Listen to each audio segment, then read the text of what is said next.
Дека Струмица е одбојкарски град.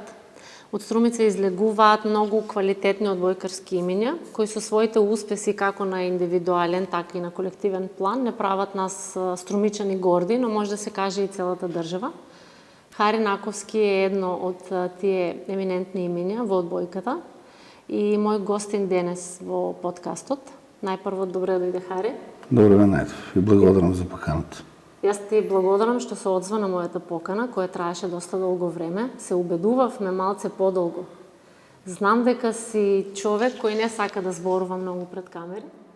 Секако, имаше некој лош период каде што, како што кажуваат старите, подобро да изброиме до 10, да прекјутаме некои работи, да не излегуваат на светлина. И секогаш се придржувам на тоа некое правило кое ме води низ животот. Подобро е да во некој период попаметниот некој пат прекјутувам. Така. Да. Поранешен македонски репрезентативец, интернационалец, веќе 10 години и повеќе успешно го води Наковски волеј одбојкарскиот клуб, женски. Да. Има неодамна освојувач куп на Македонија, заедно со сениорките и повеќе години најтрофеен клуб во Македонија. Не случајно сето ова го набројувам за да ја видиме твојата големина која ти скромно ја криеш со себе. И морам да кажам дека не само ти, денешните спортисти генерално и спортски работници се многу често на лупа од јавноста, како се под лупа од јавноста, убаво кажа, нели, сте предмет на критики, што позитивни, што негативни, зависно од резултатот кој ќе го освоите на надпреварите. Кој е твоето мислење по тој став? Секако, ние сме спортисти, јавни личности, кои посебно во детство во мојот клуб и ние сме доста следени што на надпреварите, што на социјалните мрежи и секако секој наш потек, секој наш збор се мери малку повеќе од останатите луѓе и затоа секогаш сме малку да кажеме одмерени и повлечени да кажеме со некои изјави, со некои потези и подобро е спортистот да биде, да кажеме, поповлечен, поумерен, за разлика од останатите луѓе, затоа што многу брзо се мери лошото, него доброто. Твоето искуство тоа го покажува, предпоставувам. Да, но сепак успехот, доколку не се каже, доколку не се испромовира и не се покаже колку вреди еден спортист, нели? Како би барале и од самата јавност и сите тие официјални личности да се вреднуваат? Значи, правило едно кој спортот е тоа дека резултатите се мерило за се. И резултатите зборуваат за спортистот, за клубот, за тренерот. И не мора многу да се експонираме, посебно и јас така размислувам. Значи, јас сакам да зборуваат резултатите за мене. Сакам да зборуваат девојчињата, децата, моите соработници, и од репрезентацијата, моите играчи, да они зборуваат за мене и тоа ми е најважното и тоа ми е некако, како да кажем, некоја сатисфакција за понатаму. Да знам што треба да сменам, што да додадам, што да искоренам и така. Да. Ќе те прашам понатаму и за тоа што мислиш за што значи да се биде успешен спортист, нели? Но сега кога го кажа тоа ми наметна друго прашање, знаат ли да во Македонија посебно да ги релативизираат нечии успеси? Еминентни луѓе. Малку се луѓе кои знаат да го препознаат успехот и резултатите, но сепак, како да кажем, живееме во некое време малку подруго од минатото. Значи, сега е многу побрзо време, многу младите луѓе се преусмерени и усмерени на некои други работи, на други, да кажем, вредности, а најголема вредност за мене и за некој млад спортист, мислам, за млад човек е спортот. И низ спортот ние може да се носиме низ животот, буквално низ секоја сфера од животот. Исто, кога и ние почнувавме, а и сега, кога девојчињата почнуваат со мене, значи, пред се, главната цел ни е да ги децата социализираме, воспитуваме, да ги дисциплинираме, што е една голема придобивка и за нас, за девојчињата, за децата и за родителите. Тоа и сакам да те прашам, еве како тренер на Наковски, како ги воспитувате, ајде да кажам, девојките додека се таму на терен? Како во животот, убаво кажа, нели, спортот многу понатаму делува и во животот. Дисциплина, нели, строгост. Јас важам во наводници дека јас како важиш. Многу често знаат да кажат дека строг тренер. Строг, лош и така натаму, но сепак не е така. Од страна може би изгледа така, но моите девојчиња кои се секојдневно со мене и девојчињата од, да кажем, од најмладата возраст, од прво одделение па до сениорки, кои се со мене секојдневно, тие знаат колку јас се жртвувам за нив, колку сум одаден на нив и на тренинзите, посебно и за девојчињата, за помалите, колку сакам да помогнам во секоја една сфера од нивниот живот, во социализација. Бидејќи ние се очуваме со тоа кога доаѓа девојче прв пат кој нас на тренинг, значи буквално не ќе ни да зборува со нас, не ќе ни да погледне во нас. Тоа е страхопочит, предпоставувам. Па така, знаеш, прв пат излегува од дома, се соочува со некој друг авторитет, за разлика од родителите, и кога доаѓа кај нас, знаеш, малку исплашено и дезориентирано, али со малку време детето е друго и опуштено, и да кажеме веќе се снаоѓа и со други авторитети, како што сме ние тренерите. И тоа значи многу прво за детето, за родителите и за нас. И се осеќа голема промена и кога ние ќе дојдеме до тој стадиум, јас сум, да кажеме, најсреќен кога многу деца сум успел да ги на некој начин оттргнам, како личност да ги формулираш. И после со години одминати со мене и веќе се личности изградени. Еве веќе колку многу генерации поминаа, веќе имаме и деца од првата генерација кои се веќе успешни во своите, да кажеме, струки, кои сите факултетски образовани, медицина, спорт, архитектура, не знам и така. Сега се враќаат кај тебе и знаат да ти кажат, тренере, благодарна сум ти за тоа и тоа, што не ме пушташе да излегувам, што ме држеше во сала 3-4 сати. Ти се враќаат тоа да... Значи, буквално сите девојчиња кои поминаа низ мене и кои, не се веќе дел од клубот, но сепак ни останува нашата дружба, буквално сите ми се благодарни на мене и на мојот колега, затоа што успеавме на некој начин да ги одвоиме тоа време што го поминува во салата, да го поминуваат нели здраво, право, него да бидат по кафичите, по дискотеките и некои други. Хари, свесни сме дека во денешно време родителите се тие кои играат клучната улога, решаваат за децата. Ти ќе бидеш одбојкар, ти ќе бидеш фудбалер, таму има пари, ти ќе бидеш тоа. Колку се во право родителите, еве јас сум родител, што се мешаме во одлуката на децата и што сме постојано присутни со нив на тренинзи, на терен, ги чекаме, ги зимаме, ги враќаме, се мешаме во вашите работи. Значи така, кај нас не е правило да баш родители доаѓаат на тренинг, али сепак не им замерам ни на родителите, затоа што секој родител не е бил дел од спортот некогаш и секако не знае колку голема е жртвата да станеш ти некој врховски спортист. Значи, тука треба многу големи жртви, многу време поминато во сала, за да се достигне до некој ниво, да бидеме професионалци, да може да заработуваме добро, да излеземе од државата и така натаму. Што кај нас е тоа најголемиот проблем, што родителите може да сватат дека за да нивното дете успее, значи треба многу тренинзи, многу залагање, одвоено време, одвоен живот, за разлика, да кажеме, да се одвои од другарките, затоа што секој дете не може да биде спортист. Треба да биде некој новинар, треба да биде некој доктор. Не е секој за спорт, но сепак тие деца што имаат и малку талент и кои сакаат, значи мора да се посветат многу и да одвојат многу време на тренинзи, за да може да успеат. Па може ќе бидам ригорозен, али сепак сега дете, ајде сега, знаеш, јас имам некое правило. Детето до 13-14 години треба да ужива во спортот. Значи да ужива во спортот со кој се бави, например, кај нас во одбојката, треба да ужива во тие тренинзи, доколку има некоја утакмица да ужива, да не биде стрес, да не биде проблем.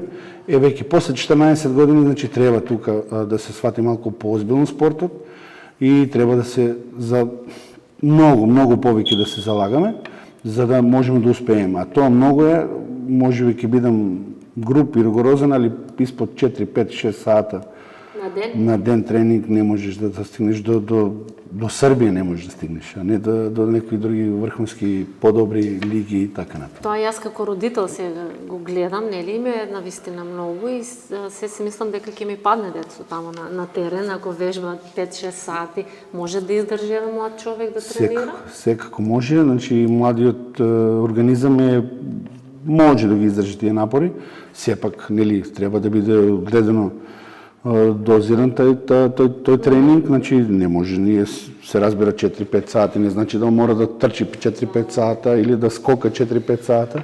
Значи тука има технички дел, каде што не е толку физички оптеретено, значи повеќе умствено оптеретено него физички и сето тоа е дел од тие 4-5 сата.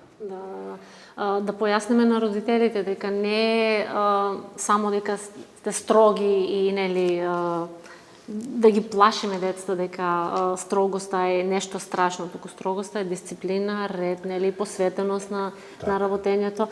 Тоа го покажува и фактот дека имате повеќе од 100 девојки, нели, млади, ајде да кажам. Ние моментално во нашиот клуб имаме 260 девојчиња, од прво оделение до сениорска. Браво, секој Значи од прво до пето оделение имаме една група која се негде околу 80 девојчиња. Од прво до пето оделение, тоа е најмалата група. Имаме друга група 6 и 7 оделение, 8 и 9 прва година, друга група и сениорската екипа. Можеме ли да кажеме дека во Македонија сте најголем одбојкарски клуб женски? Не знам колку се во Скопје, како се Има и во Скопје, мислам Јанта има доста девојки во Скопје и тука сме негде заедно, ние сепак Скопје е многу поголем град за разлика од нашиот.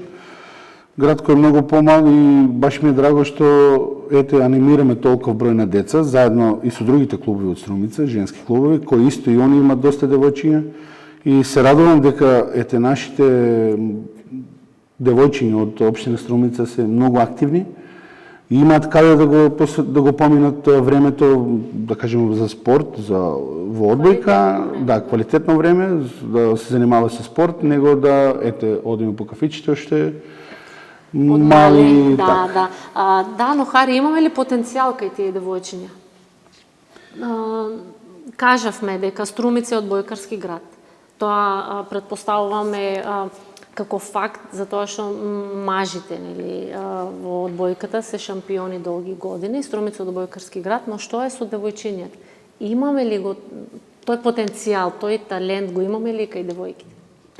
Секако имаме ние доста добри генерации, значи пак ќе кажам, каде што мора да се промени малку повеќе менталитетот наш. Тоа е нашиот проблем. За разлика во смисла дека мораме да го смениме менталитетот дека јас сакам се бавам со спорт и се бавам со спорт и учењето ќе ми биде на второ место, школото на второ место, спортот на прво место, да морам јас да бидам 5-6 сати дневно во сала и кога ќе завршам средна школа, јас или на 20-22 години веќе да настапам во некоја друга лига во Европа и да може да заработувам. Значи ние мораме да размислиме дека детето може да заработува и од одбојката. И тоа да заработува многу повеќе и да живее многу подобро и поквалитетно за разлика, пример, да оде да студира медицина или било како. Али затоа пак ќе кажам, не сме сите за спорт и не сме сите за медицина. Но Хари, но за жал го немаме тоа мислење ние сите дека може да се живее од спорт денес. Дали тоа го налага и самата, не знам, системот во кој живееме, државата. Сите мислиме дека не се живее од одбојка, дај родителите како реагираат, нели? Не е точно. Дека до не кој може е проблемот? Да до децата што не се потполно посветени, како што кажуваш ти? Тоа е единствениот проблем, што кај нас еве сега да тргнем од тебе и во твоето девојче кај мене, сега да кажем, Мери, Дона е талент. Сакам се посвети повеќе во клубот, во одбојката, мораме да тренираме 5-6 сати на ден, школото нека биде во втор план, кога ќе стигне, но сепак прво да размислиме со одбојката и еве еден пример, може би не е захвално да го кажем од тоа, но можем да го кажем. твоето дете сега заврши во средна школа и оде на факултет во Скопје. Пример, оде на Финки. Таму е 5-6 години треба да заврши. Ти ќе потрошиш по тоа дете најмалку за тие 5-6 години сигурно 50-60 000 евра. Сигурно. И тоа дете се вработи после негде... Така, многу пари кога кажуваш. Ке ги потрошил, да. Сигурно, на студии, со книги, со други, со станови и овоно, ќе ги потроши сигурно. Ќе заврши факултет, ќе се вработи негде, кај нас стандардот е многу мал, платите се мали. Така. Значи, ќе заработи негде 600-700 евра. И дали ќе се вработи веднаш. И тоа е прашање. Да. А за разлика, еве сега, најминимално, доколку детето, нели, ние ќе препознаеме дали има квалитет и може да оде да игра во странство, тоа дете ќе заработува месечно 2.500-3.000 евра да игра во странство. Тоа се чисти пари. На 18 години. Минимум, на 19-20, да, сигурно. И со тие пари сега израчунај ти додека го школуваш твоето дете, што можеш да ги дадеш, а он ќе ги заработи за себе. Но може напоредно да биде и, не знам, на факултет во странска држава каде што ќе отиде, така? Секако, затоа зборувам. Значи, прво да биде и основно да биде спортот, а школото заедно, паралелно со спортот. И тоа се успева, и тоа може да се заврши. Многу спортисти така завршат, така завршувам и јас. И така може се да се... станува врвен спортист. Да. Ако Сега, сакаме што да ни бидеме. фали? Тука, убаво кажа, нели, мајндсетот на родителите е проблем. Не Тоа е размислуваме проблем. Не ние размислуваат на таа во тој правец. Они мислат дека детето уште 14-15 години е Роналдо и он готово ние ќе заработуваме милиони, а детето тренира по сат време на ден. Значи тука нема логика. За секој спорт, не само за одбика. Јас гледам еве кај нас ние Струмица е спортски град. Да. Има доста екипи, има доста деца кои се бават и со фудбал, и со кошарка, со ракомет.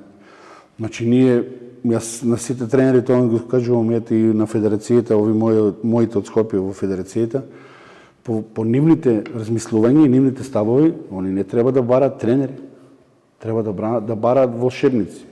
Затоа што ти со сат време дневно тренинг, ти не можеш да направиш играч, нема шанса. Многу често знаат да кажат сите врвни спортисти кога ќе ги прашаат што е важното во, нели, да се биде врвен спортист, талентот 10%, другото е тренинг. Може би помалку. Значи јас сум поборник на тоа дека за успех е потребно само работа и посветеност. Во било кој дел од животот, било која сфера од животот, значи се е работа и така. Колку е битен тренерот во овој процес?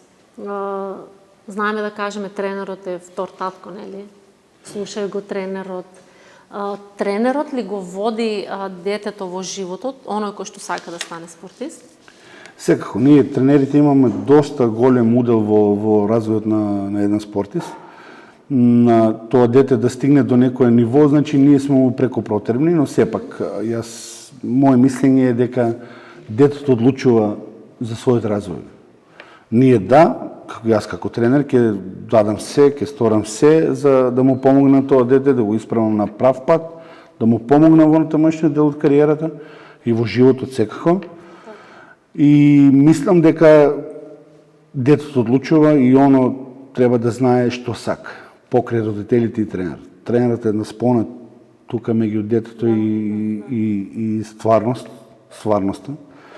Затоа што, еве, пак ќе кажем дека децата од мали ноги, од мали нозе тренуваат со мислата дека јас сум најдобар, јас сум во одбојкарски жаргон Бошковиќ, Маја Огненовиќ, јас сум најдобар, а многу е далеко од реалност. И сега затоа сме ние овде да го спуштиме малку на земја, да му објасниме дека тоа што он го работи е нула, за разлика од тие што ги спомнавме, каде што, јас со некоја случајност и мојот живот го поминав 10 години во Србија, а Србија е една нација која е на најдобрите во светот за одбојка, како одбојкарска школа.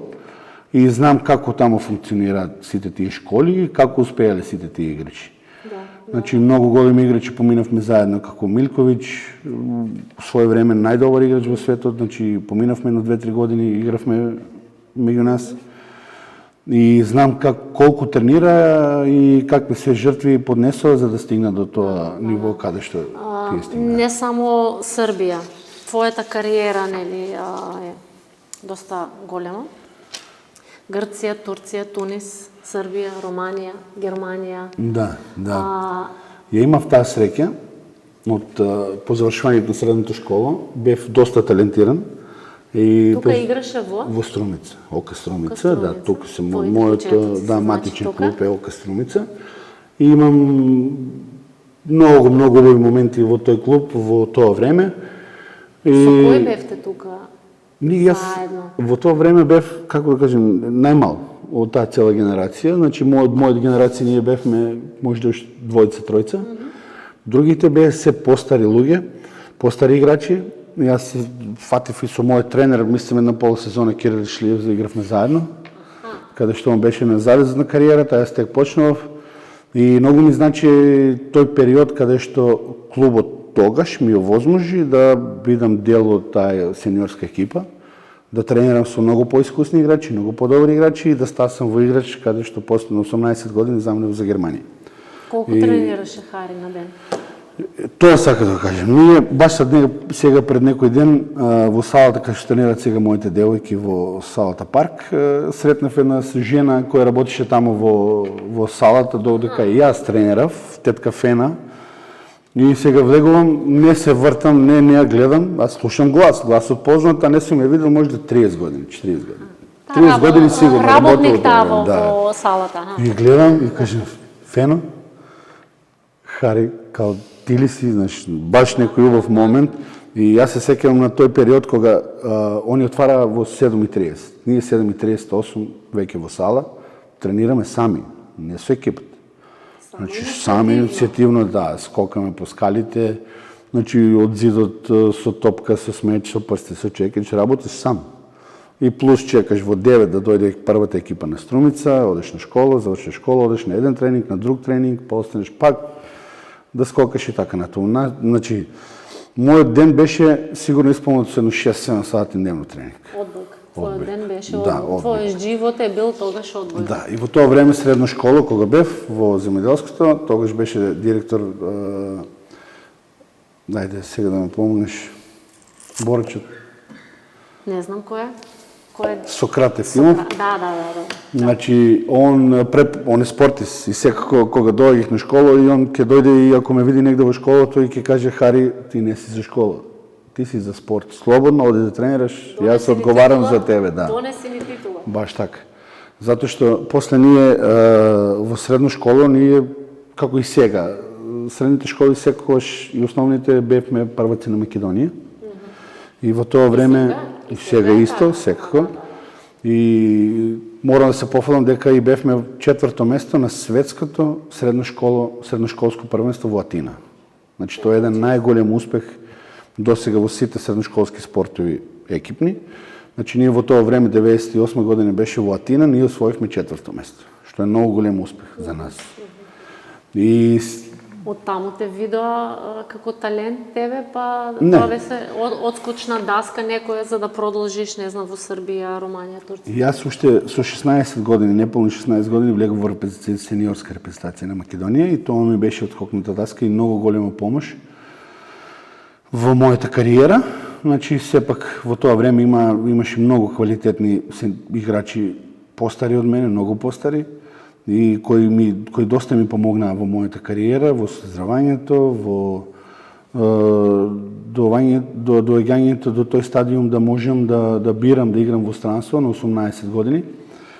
Имаше неколку понуди тогаш, но јас го сепак одобравме, значи, подобрата финансиска понуда, затоа што во тоа време беше многу тешко во Македонија и затоа се одлучи што можам да кажам и исправно, а и неисправно. Доколку заминав тогаш во Војводина во Србија, мислам дека ќе направив подобра кариера. Аха, значи имаш некои одлуки за кои се каеш? Не, секако не се каеш. Тука сакам да те прашам, убаво ми спомна, имаше право на избор, имаше опции, го препознаа твојот талент и те туркаа нагоре. Што се случува денес со нашите млади надежни спортисти? Го имаме тоа? Или се мајка ми, татко ми, баба ми, кои чии деца се, па ајде нивки ги туркаме нагоре. Зависи од Затоа го спомнав и првото прашање, дали знаат некогаш да ни го релативизираат успехот, да не направат ти не си добар, таа е добра затоа што е ќерка на некој. Кај нас во нашиот спорт го нема тоа. Барем кај нас во клубот. Тај другите спортови имам слушнато како фудбалот, кошарката, каде што доста утичаат родителите или некои други врски, за разлика кај нас во одбојката ги немаме тие. Знаат ли да проценат квалитет на девојка и да ја земаат во репрезентација? Значи, секој. Види, јас знам, колку што знаеме ние од Струмица, еве од вашиот клуб има во женската, нели, одбојкарска имам во сениорска, имам во младинска, во кадетска, во пионерска, ги имаме во сите категории, имаме доста наши деца. Да. И сепак, кога доаѓат време да се формира таа репрезентација. Како се бира? Ако имаме повеќе квалитет. И кога доаѓа до селектирање, значи доаѓа допис до секој клуб и ние треба да ги пуштиме најдобрите. А сега ние имаме една мало неблагодарна ситуација каде што АЦ, мојот колега од мојот клуб, е во сите јуниорски селекции. А ние сме малку, како да кажем, повлечени во таа ситуација и не сакаме да се ние наметнуваме нашите деца, да ги наметнуваме и кој треба и кој не треба. Да, но ако има квалитет... Секако. Тој што е со квалитет си го добива своето место. Секако. За разлика од другите тренери, ето малкичко, ќе кажеме дека ги форсираат повеќе нивниот клуб. Но ние сепак се бориме за тај статус, да нема такви повластени работи. Да мора да дојде некој девојче на некој родител, на некој роднина, тоа кај нас се уште го нема. Дали е тоа клучот за успешното функционирање? Јас пак би кажал, успешно функционира Наковски, затоа што е најтрофеен клуб во младински категории, затоа што се прилично млад клуб, нели? Да. Па ние, 10 години сме... Што е клучно кај вас? Работата и посветеноста. Значи, и јас и АЦЕ сме посветени по 24 сата на тие деца, на тој клуб. Ние сме по 6-7 сати дневно во сала. Значи, имаме и помошнички. Дел од играчите од сениорките ни помагаат, но сепак јас и АЦЕ сме на тие сите тренинзи. И ние сме многу посветени и се трудиме стварно многу. Многу, за да можеме да дојдеме до тие резултати кои веќе со години наназад ги имаме. Значи, ние сме еден од најтрофејниот клуб во последните 10 години, да кажем, во млади категории. Значи, ние немаме година каде не сме освоили барем 2 златни медали или така, финалиња, значи, нон-стоп сме на завршниците во секоја година во секоја категорија. Така. Тоа е за пофалба.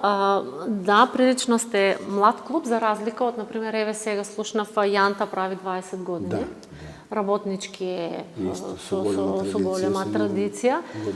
Како се носат сениорките кај вас со овие две? Постојано сте некаде, полуфинале, финале, па тој ќе победи, па овој. Постојано сте тука тие 3 клуба на врвот од престижното одбојкарско првенство. Кој е твоето мислење?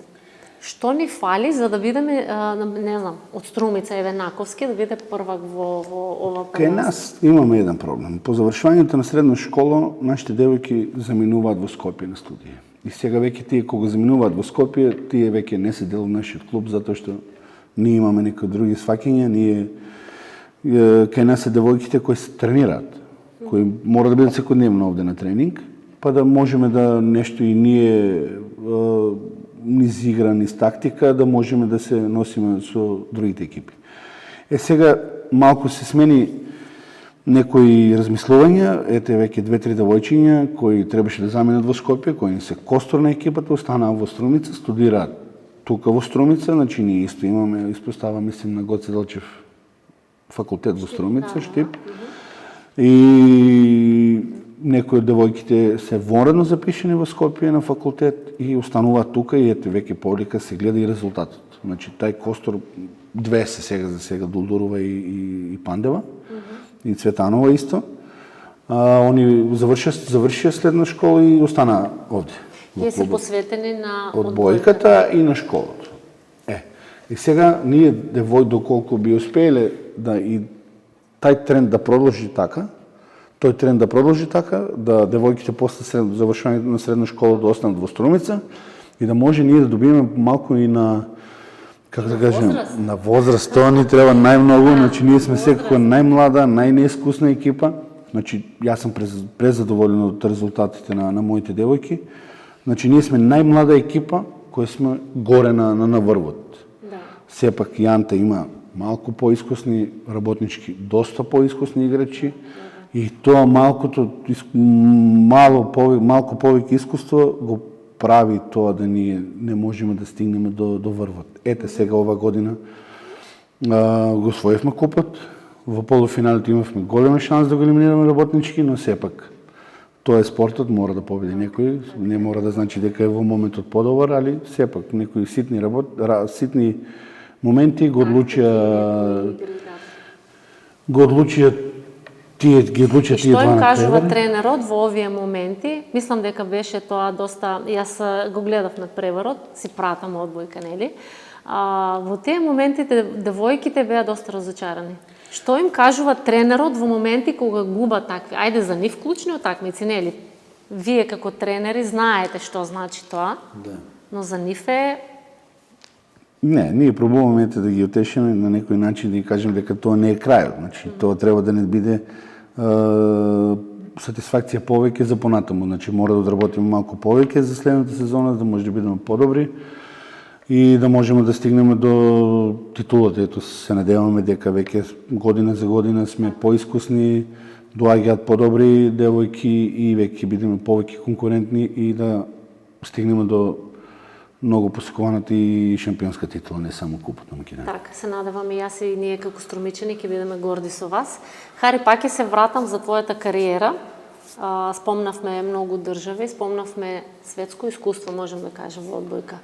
Успеваш ли да ја пренесеш твоето искуство, сето она што го имаш научено од одбојката, овде во Македонија? Успеваш ли? Имаш ли сопки, имаш ли некои предизвици, ајде да ги кажам, нели не сопки, за да можеш нешто да наметнеш убаво тука во спортот, па и да го кренеме малце на повисоко ниво? Така. Јас пробувам моето искуство да го наметнам овде на девојките, заедно со колегата, пошто и он и јас имаме доста големо интернационално искуство во нашите кариери.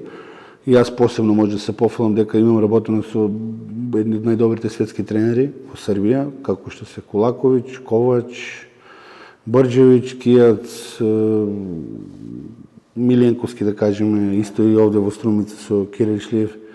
Значи, во Германија со Букар Дзуде, еден од најдобрите светски одбојкари во негово време.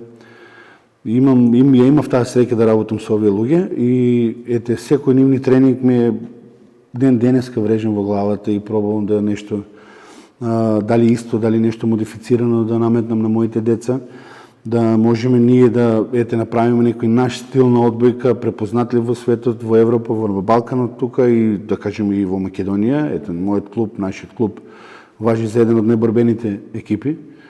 Значи, клуб кој одбрана играат безпрекорно и тоа тај елемент не донесува да тие резултати, посебно во младите категории, а тоа веќе е препознатливо и во сениорската екипа.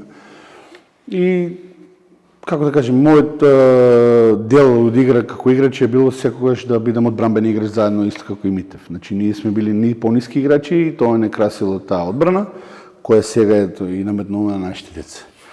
И се надевам дека успеам во тоа. Исто имав среќа да се работам со еден човек кој буквално е енциклопедија за создавање на еден клуб, на еден играч, на еден, како да кажем, председател, директор, значи буквално енциклопедија за живот. Дејан Брџевиќ, ние поминавме многу време заедно, на 4 години заедно во Србија, во Крагуевац и буквално секој мој чекор, секој моја работа во клубот е пресликана од неговата работа. Тоа сакам да те прашам, дали имаш некое искуство што те прати во животот, па и го применуваш? Секако, ја те пак ќе споменам. Што е она што најмногу жално е што е само се сеќаваш на него? Не знам, некој момент, нешто што те води во животот? Имаме само еден пример, кога доаѓа во Крагуевац и он тамо, јас имав понуда тогаш во Иран. Завршен договор, треба да одам во Иран, почне во војна и никако не можеш да одеш, значи нема. И значи они ти праќаат авионска карта, као немој да се секираш, значи нема проблем, мирно е, а таму војна. И јас останувам овде, не заминувам и ми се јавува Барџивиќе. И вели вака, одиме во Крагуевац, а во тоа време Србија беше многу лоша ситуација, 2000 година, 2000 година, и Крагуевац важеше како град долина глади, така го викаат градот во Србија, Крагуевац. Ја како ќе одиме таму, долина глади, финансии. И ми вели вака, до нова година сме заедно овде. Ако успеам јас со клубот, пошто он беше председател, и после играч мораше во неговиот клуб. Да одиме заедно да го подигнеме, затоа што единствени прволигашки играчи бевме јас и он од Србија. Другото се беше деца, втора лига, трета лига и така. На колку години тоа се случува? На 20 години мои. Не, тоа бех 23-4, тоа 2003-2004 година. И доколку до нова година успеам да го ставам клубот на здрави нозе, остануваме. Доколку не, заминувам во странство, јас ти наоѓам клуб и секој на своја страна. И буквално од првиот ден бевме заедно за состатувањето на Раднички Крагуевац, кој денес го игра финалето. Вчера го играше финалето со Војводина, сега се 2-2 и за прв пат после моето време, после 2009 година имаат шанса да се борат за титулата, затоа што тогаш да. Ние на некој начин ние го подигнавме тој клуб. И буквално почнавме од нула, буквално нула, игравме во некоја мала школска сала. И до нова година ние направивме бум во Србија. Значи, ние имавме први 9 кола, 9 победи. Значи, се носиш со Партизан каде игра Милковиќ, со Војводина каде игра и Мештер и тие сите олимписки и светски шампиони.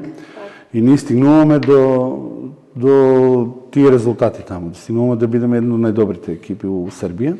И тогаш веќе се препознава квалитетот и доаѓаат спонзори, помага општината многу. Значи многу, во тоа време ние добивавме, ако ви кажем за година дена 8.000 евра. После тој успех, веќе општината ни го покача буџетот на 120.000 евро. Да, годишно. Ќе те прашам после тука како се опакшите. И така и тој период поминат со тој човек ми значи многу во градењето на клубот, градењето на својот живот приватен. И ми значи многу. Так. Тоа е доказ дека ако се сака, може да се успее со се, нели? Со упорност, со работа. Пак ќе кажам, да им дадеме до знање и на младите и на родителите дека ако се сака, може да се успее во се. Не е оправдување, еве јас мислев дека можев да се оправдам дека нашите деца се од помала средина и не можат да успеат во Скопје да влезат во репрезентација. Ти ме поби со фактот дека не е така, нели? Клубот одбира, имаат шанса сите. Ние имаме пример еден во сениорската репрезентација машка во Македонија, имаме 8-9 играчи Струмица. Да. И тие се косторот на репрезентацијата, веќе со години назад е така. Значи, кога ќе спомнеш одбојка било каде во Европа, значи се знае Струмица. Струмица, да. Затоа што најдобрите играчи се надвор во некои добри екипи и сите не препознаваат и ќе кажат Македонија, Струмица. Значи се знае дека одбојката потекна на Македонија. Минатата година беше селектор на македонската репрезентација, машките. Игравте квалификации. Така? Да, игравме. И тој беше моментот 90% бевте струмичени сите таму. Да. Што стручниот тим. Да. Играчите беа. Да. Сите од Струмица и ние скоро сите заедно бевме 12-13 луѓе од Струмица. 24 колку број цел тој штаб, да кажеме, со се играчи. И не имаше доста, имавме добро лето. Како помина како селектор на машката репрезентација? Кое е искуството? Има. И стекнав малку поголемо искуство ова летос, поминато како селектор, затоа што претходно бев помошник на Јошко Милјанковски, каде што тој по завршувањето на Европското првенство го остапи местото на мене, да јас продолжам со оваа генерација. И која е тежината која носеше како селектор? Тренер си, еве, долги години тука. Има голема разлика? Има разлика голема, значи сепак тоа се репрезентативци, имаме доста квалитетни играчи кои настапуваат во добри екипи и е малку по-специфично затоа што тоа се веќе репрезентативци со години во години и тука проработува многу егото кај тие сите играчи, исто и кај нас. Не, сигурно е многу потешко. Сигурно е многу потешко да работиш во репрезентација каде што мораш да ги склопиш сите коцки за да можеш да функционираш. Но и вие не тренирате постојано заедно, нели? Се наоѓате таму 20 дена, колку се? Така, на припреми? Поминуваме тај дел некој, пошто игравме Европска златна лига и после квалификации, значи поминуваме некои 2-3 месеца заедно, каде што секојдневно кога поминуваме заедно, значи малку не е баш вкусно да кажеме, нели? И јас додека бев играч бев малку потемпераментен за разлика од сега како тренер, без обзир што не изгледам така.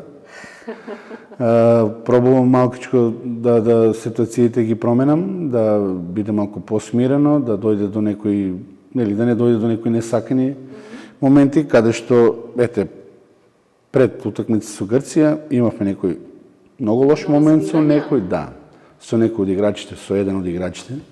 Тоа што го спомнан, преовладува егото, ако не се многу, ставени многу. на позиција на која што... Така. Ние имавме проблем, и јас тој проблем го имам со години и стојам за тоа. Јас сум локал патриот, јас си влечем повеќе према Струмица, затоа што имам факти. Значи, сепак најдобрите играчи се од Струмица. И тоа мора да се испоштува. Значи, тоа мора да се поштува. Каде што тоа ние го немаме, тоа Скопје, некои луѓе од Скопје не сакат тоа да го прифатат. Не може да го прифатат. И тоа е нивни проблем. И сега, после тоа некои недоразбирање, малку по некои муабети, наши состаноци, дојде до тоа да јас морам да бидам сменет на пола пат, каде што од квалификациите за европското, каде што 90%, 99% ние сме веќе пласирани на европско првенство со мојот резултат, како селектор, заедно со играчите. И можеби малку бев погласен во некои мои одлуки, каде што сакав да го наметна моето мислење дека е време за промена. Мора да се смени нешто во федерацијата. Да, мора да направиме неки... Ти си се водиш во тој спортски дух, победнички дух, и битно е да се победи, нели, кога се излегува на тие? Секако. И јас ги гледам малку работите другачи од тие што се сега таму во Скопје на функции, каде што луѓето пробуваат нешто да научат, да видат, а не го знаат правиот пат да се стигне до некои добри резултати. И ние не мора да бидеме многу паметни, ние можеме само да се завртиме во соседството околу нас, да видиме како они работат, за ние да достигнеме до тие резултати. Затоа што ние имаме многу голем проблем. Во машката одбојка имаме многу голем проблем. Значи нема деца, нема квалитет, немаме масовност. Не само во Струмица, тоа се дешава и надвор од Македонија, и другите градови. Во женската одбојка имаме многу голема масовност, морам да кажем дека одбојката женската одбојка е најмасовен спорт во Македонија, од сите спорт. Сега е во подемс. Најмасовен спорт последните 2-3 години, значи се води најмасовен спорт во Македонија. И имаме масовност, немаме услови, немаме тренери, немаме деца со кои би работеле така како ние што мислиме. Значи ние на пример ме замислуваш кога кажуваш нема тренери, нема. Имаме, не знам, многу клубови се женски. Има. Има и тренери. Али тренери. Во однос на квалитетот не се вистински, сепак, да. Еве ние најдуваме сега кога одиме во тие младите категории, кога еве АЦ претходно и јас бев селектор на младите категории, кога доаѓаат деца од другите клубови, значи има голема разлика. Значи во техника, во работа, на тренинг, и тоа е проблемот. И ние гледаме дека нема деца тој тренажен процес квалитетен како што го имаме ние тука. Јас не се фалам, но сепак нашите деца се препознатливи во Македонија. Значи кога ќе видат, знаат дека доаѓаат и да не знаеш оти кај нас, значи се препознатливи дека доаѓаат од однаковски. И како би го промениле тоа? Навистина е жално талентирани деца да ги оставиме нели така, да мислат дека тренираат добро одбојка и дека се одбојкарки.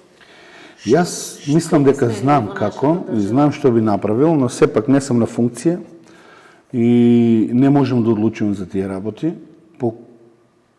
Ќе пробувам нешто да наметнам некои своји мислења на некои, еве сега моментално некои разговори со министерот.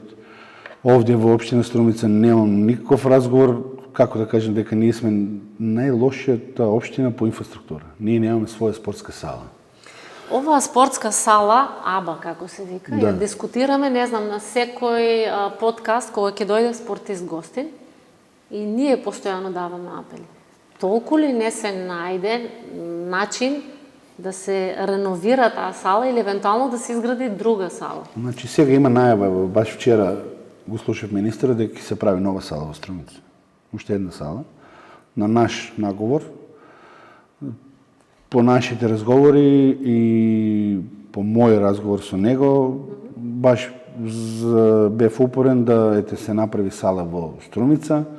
Имаме некои други луѓе кои се поблиски до да кажем до власта, кои сакаат да помогнат и ќе помогнат, ќе го направат таа сала. Но сепак ние изгубивме во Струмица, јас сум многу време. Значи последните 10 години колку сум овде во Струмица, значи нашиот спорт општински е катастрофа. Паѓа. Ние немаме услови. Ние сепак секој клуб значи буквално се бориме, не знаеме ние како да дојдеме до услови. Да, секој знае да се пожели да каже немаме добри услови за тренирање, посебно зимно време. Услови може да се создаде секој сам. Јас не сум баш да кажем. Значи не е пресудно само салата, добро, да. Во моје време ние кога трениравме во АБА, по тоа време пред 30 години беше поладно време, исто сичко, се беше исто. Буквално иста, како ја кажам? се исто фена. Се исто. Значи, ние тренираме, зимно време, се испотиш и овде солендари, што кажем ние на Струмицата, фатално. Значи, ладно. А ти пак тренираш 6-7 сати. Имаше не ти е проблем. Имаше кошарка, салите беа полни, фудбал, ракомет, се. Па се знаеше во сабота, недела почнеш од сабајле од 10-11, дали ракомет, па кошарка, фудбал, одбојка, значи пуни сали, пуни стадиони се. Па за тоа пак ја прашам, каде грешиме? Тогаш имаше полни сали, имаше публика, имаше желба да оди да се навива, да се поддржуваат тие спортисти. Сега тоа го нема. Точно е, немаат слух ни и на државно и на општинско ниво, нели, сите тие еминентни луѓе. Тоа е проблемот што ние со години веќе не само на локално и државно ниво имаме проблем со луѓето кои го водат спортот. Не се спортски настроени. Не го гледат правиот, како да кажем, правиот проблем. Не ги согледуваат реалните страни кои се потребни за да функционира еден спорт, еден клуб, за да дојдеме до некои резултати. Сега ќе се формират неколку, да кажем, академии. Има национална стратегија за спорт, пробува сега, ќе проби сега министерот да наметне. Значи во тие национални спортови. Но ве слушаат ли вас себе вие како клубови, како спортски работници, тренери, па макар и репрезентативци, репрезентативки, имат ли слух за вас кога се прават тие стратегии? Знаеш, кога пред избори сите слушаат. Да, и ќе дојдат на утакмици. Ќе дојдат, да, секако. После изборите е малку тешко. Но јас пробувам и се борам за се, што е за доброто на спортот пред се, доброто за мојот клуб, за моите деца и на крајот за мене. И јас знам дека тоа што ќе го направам за мене, прво ќе биде многу поблагородно за другите околу мене, значи како децата, клубот, луѓето кои се околу мене, во клубот, нашите навивачи исто кои се најмногу бројни моментално во Струмица. Значи ние сме најиспратен клуб во Струмица со многу, како да кажем, убаво навивање. Ми сме најкоректен, еден од најкоректните клуби во Струмица. Да, тоа е резултат на децата од Струмица играат во Наковски. Тоа многу значи. Сега, ако вие од Наковски имате купено 5-6 играчки од страна, нели? публиката ќе биде малце со резерва. Знаеш како? Значи... Мое лично мислење, нели? Кога играат струмички деца, секој сака да дојде да ги види. И тука ми е поентата, да го поддржуваме ние спортот, да бидете и вие помотивирани за работа, да ги мотивираме и децата да играат, да не ни бегаат децата на страна. И тоа е еден круг кој што нели на крајот ќе се затвори и ќе бидат сите среќни. Но за жал... Треба да се створи, ние наши жаргонски да кажеме спортски, треба да се створи еден барабан кој, знаеш, кога веќе ќе влезеш во барабанот, веќе тоа почне сето само по себе да се доаѓа, излегуваат резултати, излегуваат деца и се околу е како треба. Значи, јас секако, ние сега да направиме нека врхунска екипа за европски дострели, сепак не требаат странци, не требаат поквалитетни играчи за разлика што ги имаме ние. Но сепак тоа треба време. Значи ние не можеме да донесеме 10 играчи од страна. Значи јас повеќе сум за тоа да изгубам 10 години во стварање на наши играчи и после кога ќе дојде време за некои поголеми резултати за Европа, воно да донесеш 1-2 играча и да направиш некој резултат, него сега да донесам 6 играчи од страна и 6 мои кои ќе седат на клубите. Тоа не е реално. Сепак, тоа стварањето на деца, на квалитет на клуб е процес. Значи, процес за кој треба време. За седно нешто во животот е процес. Да стигнеш до нешто, ти треба време. И оние кои вистински ја разбираат одбојката, но и спортот генерално, предпоставувам дека тоа го знаат, треба да го препознаат и секако поддршката е многу битна. Јас морам еден факт да кажам. Вие освоивте куп на Македонија, сега пред 2-3 месеци, не се дигна многу фама, немавте честитки на локално ниво тука. А за разлика од тоа, минатата година Струмица жени исто освоија куп на Македонија, па имаше доста многу поддршка на локално ниво. Што е причината, Хари? Слушай, ние сме малку поскромни и ние не ни требаат баш толку хвалоспеви и не знам што. Но сепак би било добро за девојчињата. Ние сме, не знам дали ти си дел, ето, доаѓаш на нашите утакмици. Ги следам редовно, ги следаш редовно, знаеш дека јас и Јаце сме најекспонирани. Нас не нема нигде и ние сме тотално небитни во целата таа приказка. Мене ми требаше 2 години да те убедам овде да дојдеш да разговараш. Ние сакаме децата да бидат во прв план. Ние нашето го поминавме како играчи. Ние како тренери, ние наше огледало се децата.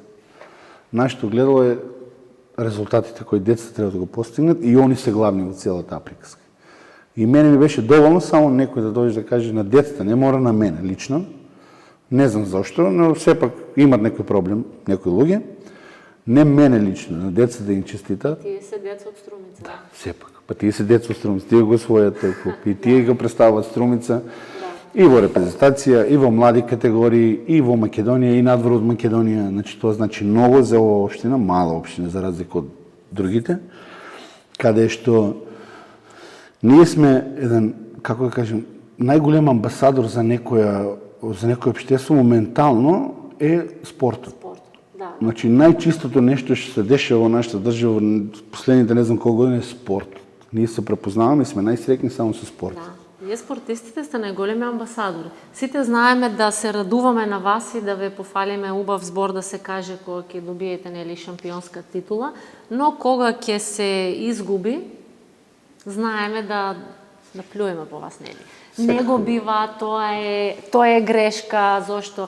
Хари, кажи ми, еве твое искуство. Ние од страна нели навивачите гледаме македонската репрезентација, еве машките, минатата година, добри, значи квалитетни одбојкари имаме, убаво кажа, нели тие играат во еминентни одбојкарски клубови по светот, се квалитетни. Да. Но се нешто на нас ни фали за да достигнеме победа, да бидеме на врвот. Што е оно што фали кај нас македонците? Гледа сега. Значи ние имаме... Не сме доволно борбени, немаме борбен дух.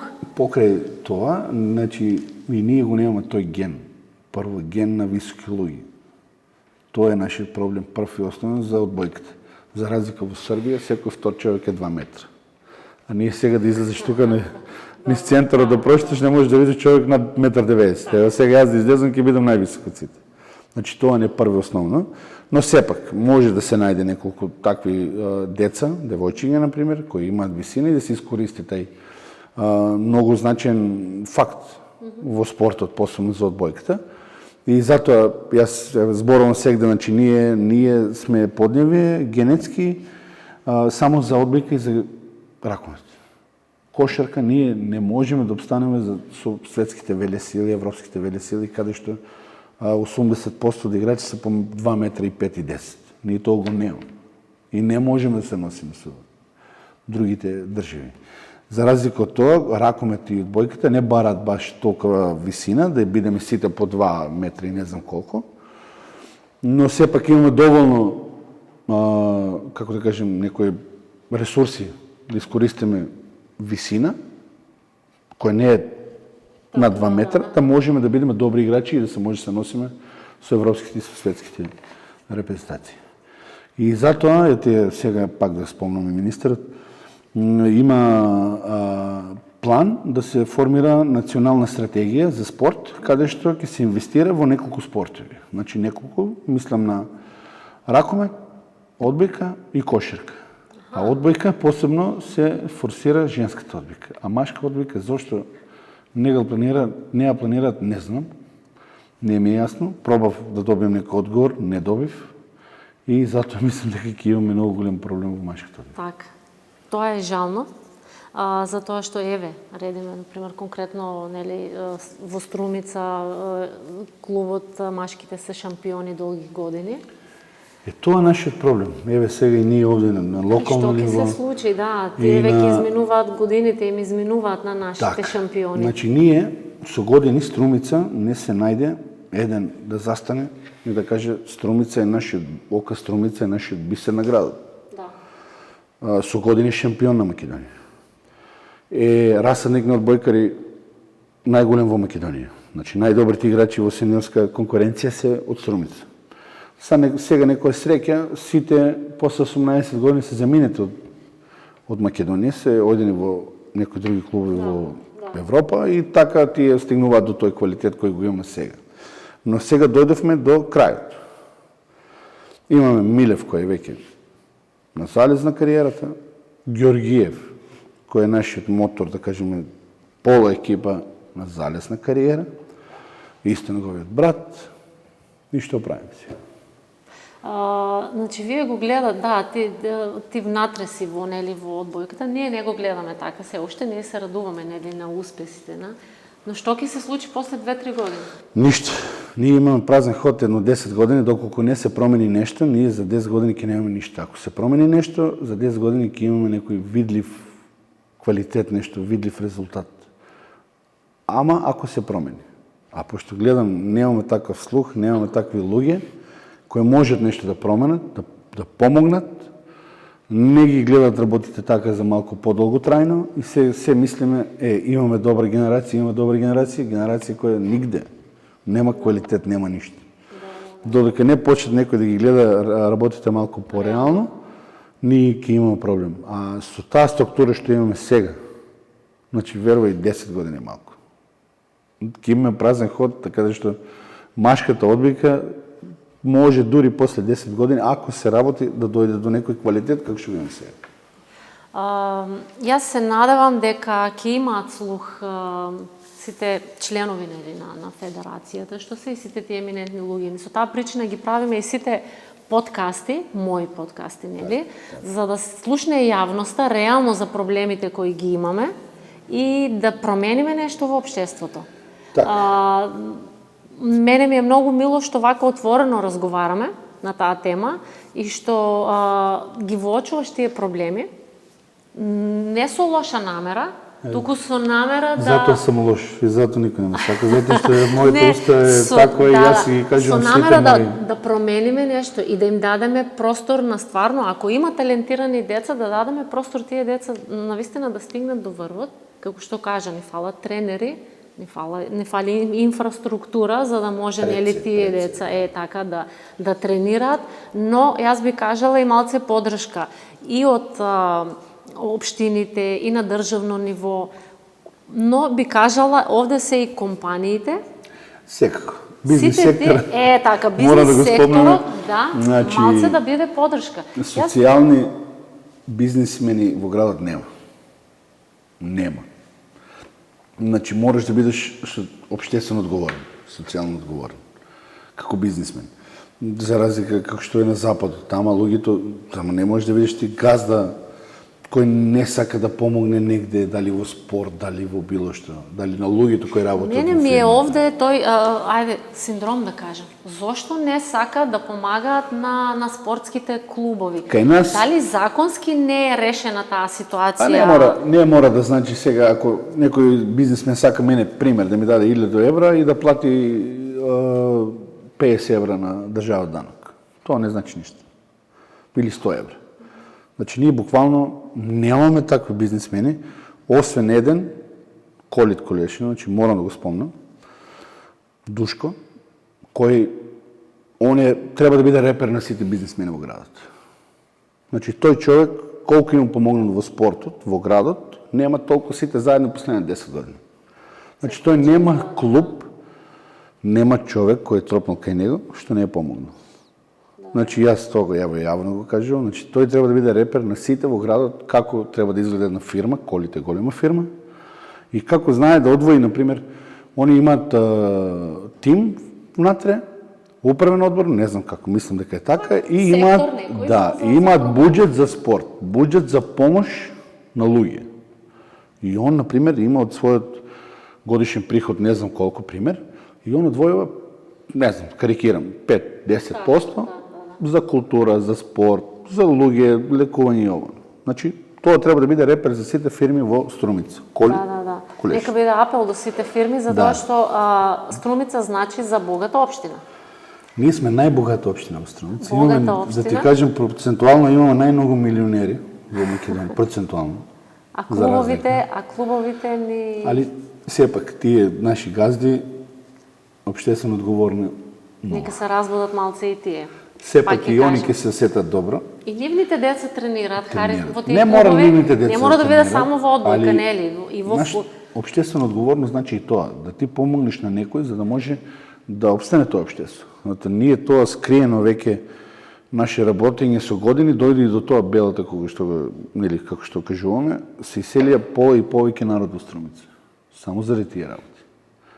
Оти ние сме малку себични и се за нас. Да, ти како приватник бизнисмен, да, тоа е твое. Значи, сепак треба да бидеш општествено одговорен, да можем јас да задржам неколку деца, да може ти како новинарска куќа да задржиш неколку вработени кај себе, а ти ќе ги задржиш со тоа што ќе им платиш.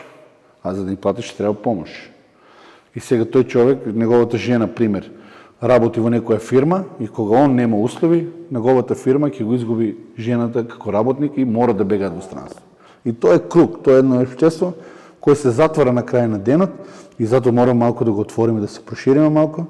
Сите, и јас исто го велам тоа за себе и за бизнис секторот, и за општина, и за држава, значи мора тоа да функционира малку во сите области.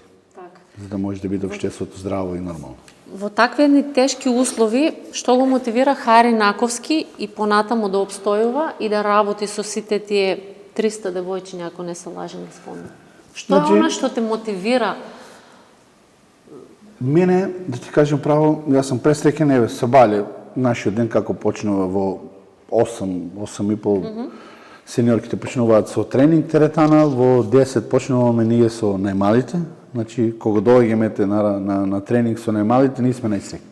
Ще доаѓа дете од 6-7 години и кога ќе го видиш дека он е среќен, пресреќен дете, значи и тоа те исполнува. Сега, после некое време, значи тоа дете доаѓа сега и после 10 години, 5-10 години, кога ќе го видиш детето, кога израснал стварно во некоја фигура, личност, како играч, и тоа те прави среќен и те мотивира повеќе да дадеш за да створиш нешто подобро. Како човек, прво, децата да ги формираме како луѓе, личности, кои ќе можат да се носат во секоја една ситуација во животот. Во секоја една ситуација во животот, не само спорт. И најмерак ми е кога ете со моите девојчиња ќе стигнам до некои резултати, еве сега млади категории. Пред неколку дена го освоивме купот на Македонија со девојчиња кои буквално се 10 години кај мене и почнале од 6-7 годишна возраст. Тоа е. Растат заедно со тебе. Да. Растат заедно со вас. И сакам, секоја година, значи ми излегуваат се подобри девојчиња со подобра квалитет и тоа ми е нека сатисфакција и нешто што сакам да го сменам, да секоја година ми излегуваат се подобри девојчиња и се надевам дека ќе пробам нешто да сменам во менталитетот на нашите, да кажем, сограѓани, да почнат да размислуваат малку спортски, дека и од спортот може да се живее и тоа добро. Да, се надевам. Пак ќе кажем, не можеме да бидеме сите Ајнштајн или некој доктор или физичар, математичар, значи треба да биде новинар, треба да биде и некој спортист. Али тој спортист се надевам дека и јас ќе го најдам и ќе го усмерам на прав пат и да, кажем, еден ден да дојде да каже Хари, фала ти, јас сум станал тоа што сум станал и така. Заради тебе. Да. Го гледам твојот ентузијазам за спортот. Веруваш ли дека може, кажавме дека сите тие предизвици со кои сте соочени вие како тренери, како клуб, како спортски работници, сепак на крајот веруваш ли во одбојката во Македонија? Јас се надевам, пак ќе кажем, дека ќе се смени нешто. Пробав да сменам ова лето, не успеав, ме смени мене. Ама нема вез. Не се предам с никогаш во животот. Знам што правам во животот, знам си го мојот пат, мојот правец и знам дека еден ден тоа што ќе го направиме ние во Струмици во Македонија ќе се врежен за идните генерации да знаат и да зборуваат за тоа. Так. Јас се надевам дека ние ќе бидеме сведоци на сите тие успеси, ќе ве пратиме како медиум и ќе пишуваме уште многу убави новинарски истории за вас. И како клуб, и како спортски работници. Хари, јас имам многу прашања, некако со душа те чекав да ми дојдеш на гости. Имам многу прашања, не знам дали остана време уште малце само да начнеме околу модернизацијата и технологијата на одбојката и компарација да ми направиш женски одбојкарки и одбојкари. Има ли разлика? Значи, тоа го имам кажано многу пати насекаде. Значи, има голема разлика. Ние во одбојката, луѓето во одбојката зборуваме вака. Имаме одбојка и женска одбојка. Значи, тоа се буквално... Пази женско сум, пази Не велам дека не е поквалитетно или тоа, него разликата е многу голема. Значи, во работата со девојчиња и со машки. Во сваќањето на девојчињата и на машките. Факт е дека одбојката е еден од најинтелигентните спортови, нели? Тоа секако. Значи, одбојката важи за еден од најинтелигентните спортови на денешницата.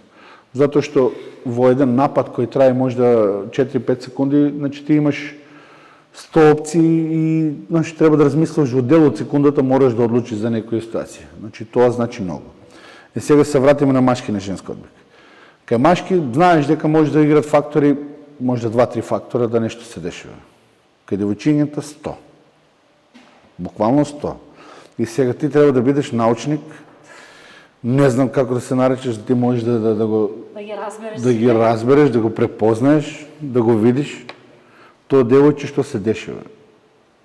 И да можеш да го усмериш таму каде што треба после. Значи многу е тешко.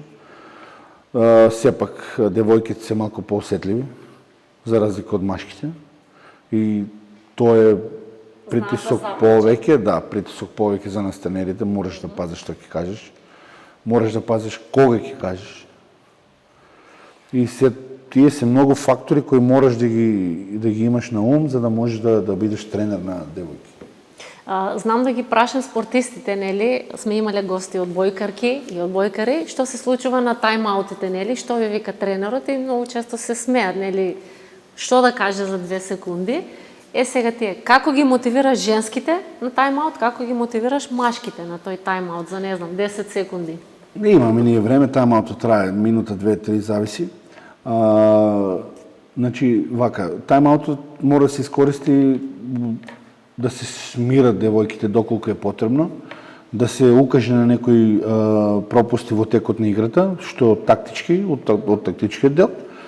И значи, секогаш на тајм-аутите се става акцент на тактичкиот дел, значи да не отстапуваат од договореното да пазат на договореното, да мислат во одредени моменти, одредени ситуации, одредени позиции.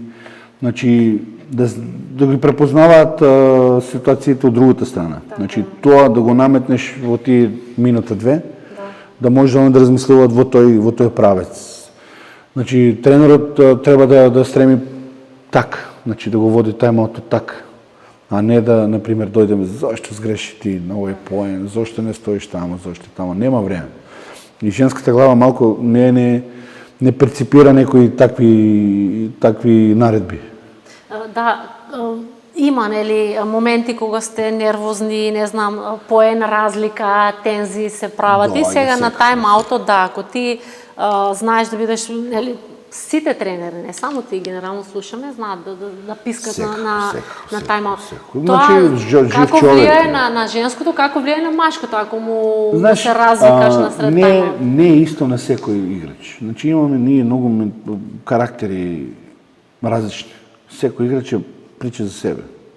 Различен карактер и секој играч, значи, наредбите и како да кажем, наредбите не ги прифаќа баш на секој начин исто. Например, некој ако му се издереш, он може и ќе те разбере, ќе те прифати. А некој ако му се издереш, готово, ти го немаш тој играч и пушти го дома.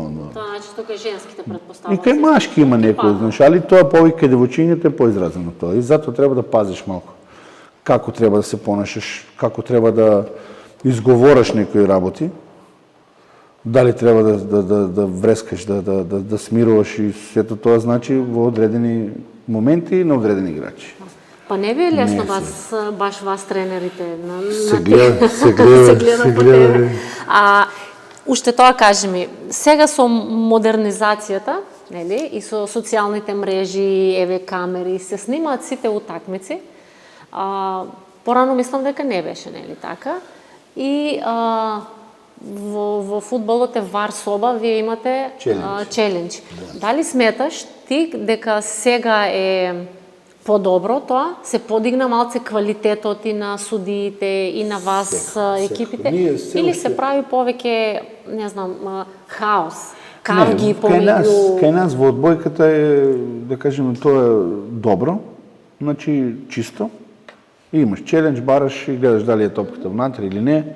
За разлика кога немаше, кога го немаме тој челендж, судијата може да не види, да не го види тој поен, да не види таа топка дали е во внатре или надвор. И он си пресуди како си пресуди, а ти знаеш дека да, и тој штете. А затоа со челендж ти веќе добиваш чиста топка. Значи се гледа дали топката е внатре, дали била блок, дали паднала топката, дали си чепнал мрежа или така натаму. Тоа значи многу. Во фудбалот сигурно и таму исто. Чисто. И значи, таа модернизација, таа технологија, значи, но сепак се губи еластичноста на спортот и смислата на спортот веќе, ако дојде до таа модернизација, да немаме судии, да немаме тогаш веќе се губи смислата на еден спорт. Тоа сакам да прашам, дали одиме во подобар правец и сите оние социјални мрежи, нели, сите сме сега на социјалните мрежи и некако спортистите почнаа да се обседнуваат со тоа повеќе, нели? Се снимаат лајв, па како оди пред надпревар, па како се подготвува, па што јаде дома. Некако им ги знаат сите чекори на спортистите. Значи, спортот е многу голема маркетиншка игра. Значи, маркетингот е многу значаен во развојот на еден клуб, на еден спортист. Значи, знаеме врвните спортисти колку се активни на друштвените мрежи и колку заработуваат од тоа. Знаеме еден клуб кога има добар PR менеджер, како функционира и колку оди напред и колку може да добие со реклами, со праќање на тренинзи на играчи. Значи, кога се зборува, кога си активен, значи сепак нашата денешница е социјалната мрежа. Значи, буквално сите живееме по цел ден со телефонот во рака. И само гледаме тоа, социјални мрежи. И тука сите новости ги гледаме на телефонот, ги гледаме преку социјалните мрежи. Јас не верувам дека 20% од луѓето веќе гледаат телевизор и гледаат вести или гледаат нешто друго што се дешава во светот. Значи тоа е се преку социјалните мрежи. И тоа значи многу. Значи јас сум за тоа, да, маркетиншки треба да се испрати секој клуб, секој играч, тоа е добро и за играчот и за иднина, за во иднина да сремат и децата да бидат дел да бидат како тој некој играч кој се снима, например. Да ги мотивира тоа. Да биде репер, да он стигне и до тој момент и он да биде таков како тој некој светски играч. Да. Треба да бидеме малци, значи, поотворени, за да може да слушнат и да видат за нашите квалитети. Не само во државата, туку и пошироко во светот. Така, еве сега, например, јас имам доста пријатели во Србија, во Албанија, каде што имам поминато многу време. И ние, мојот клуб и мојот пиар менеджер е препер и пример за сите клубови во Србија, значи се јавуваат и питуваат, значи кој ти води страна, како ова, како она, значи многу, значи тоа значи многу. И не имаат пресликано неколку клубови во Србија, случувајќи и тај Раднички Краговец кој денес играат финали во Србија и тоа значи. На тој начин се промовирате по светот. Да. Се промовирате самите девојки, нели, кои ги тренирате и тоа нека биде една врата за излез кон светот. Тренерен, за крај, кажи ни твој совет до сите млади кои сакаат да се бават професионално со спорт. Има ли формула за да се стане успешен спортист? Формула за се во животот е работа. Значи само работа. Многу часови поминати во сала, во теретана, надвор во природа. Значи работа која допринесува за подобро утре, за подобар или побрз напредок е само работата. Ништо друго. Значи што повеќе поминато време во сала, додвои време за спорт и ќе си дојдат резултатите сигурно. Со верба. Со верба и работа, нормално. Треба секогаш да веруваш во тоа што го работиш. Тоа е основата за се во животот. Ако не веруваш во било што од твојот секојдневен живот, не може да успее ништо. Нема да успее. Хари, јас ти благодарам на овој искрен и отворен разговор. Се надевам дека наредната година ќе разговараме и вие ќе бидете наковски, ќе бидете шампиони на државно првенство. Се надеваме сепак. Дека работите ќе тргнат на добро. Ќе пробаме ние да смениме секако, само да сме здрави и живи, што е најважно, а резултатите ќе говорат за нас во иднина. И оние што треба да ве препознаат. Секако треба. Нам не ни треба многу. Ние сме клуб кој функционира безпрекорно, значи буквално безпрекорно, без никакви проблеми, финансиски најмалку. Имаме некои луѓе кои ни помагаат, многу голема благодарност до тие луѓе, кои не се многу, но сепак доволно да може наковски улей да функционира безпрекорно. Благодарности од мене, нека биде апел и до сите други компании. Не зборувам само за одбојката, туку генерално за спортот, да бидат општествено одговорни за тоа што сме си потребни еден на друг, за да бидеме во подобро општество и да живееме во подобро општество. Вас ви благодарам и се гледаме наредниот подкаст.